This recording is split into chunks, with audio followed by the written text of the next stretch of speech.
Previously, you have seen the dataset where we defined the validation, training, and testing datasets.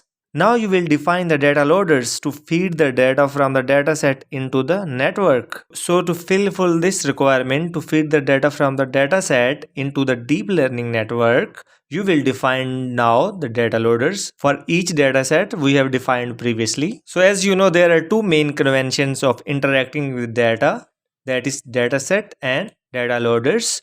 We have done with the dataset and now we will done with the data loaders so that we can feed the data from the dataset into the deep learning network, where you will see how to pass the dataset to the network as batches. So let's start with the data loader in Pytorch. So here is the data loader class in Pytorch. Data loading is one of the first steps in building a deep learning pipeline or training a model. This task becomes more challenging when the complexity of the data increases. Now you will learn about the data loader class in Pytorch that helps you to load and iterate over elements in a dataset. This class is available as data loader in the torch.utils.data module of the Pytorch. Let's now discuss in detail the parameters that the data loader class accepts as shown below. The first parameter in the data loader class is the dataset. That is where we load the data from that we already have defined previously. The second parameter is the batch size that refers to the number of training samples used in one iteration. So as we have seen previously, we have divided or splitted our data into training, testing and validation sets,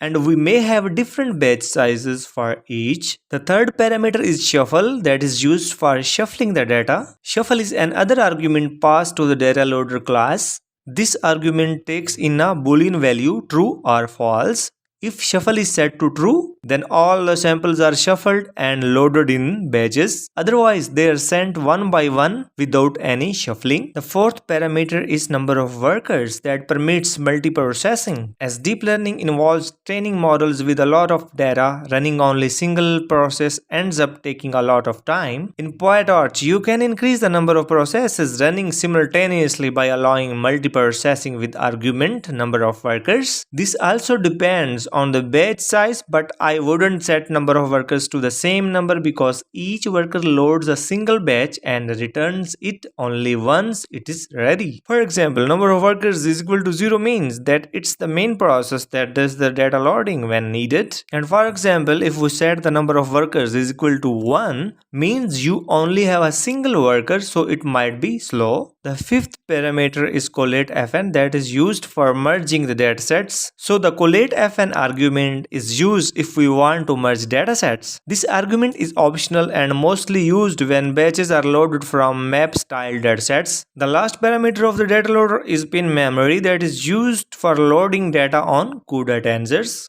You can directly load datasets as CUDA tensors using the pin memory argument. However, it is an optional parameter that takes in a boolean value. If set to true, the data loader class copies tensors into CUDA pin memory before returning them. Now let's define the data loaders in Pytorch for the datasets that we have previously defined. Previously, we have defined the training dataset, validation dataset and testing dataset. So now for each dataset, we will define the data loader to feed the dataset into the deep learning network. So the first one is the training data loader. Here you can see we have used the data loader class and then we've passed the first argument, that is the trained dataset that we already defined. And for training dataset, we have set the batch size is equal to 8 and we set the shuffle is equal to true so that it shuffle the data, and number of workers is equal to 0. And second, you can see the validation data loader where we pass the validation dataset and we set the batch size is equal to 1 and shuffle is equal to false, and again number of workers is equal to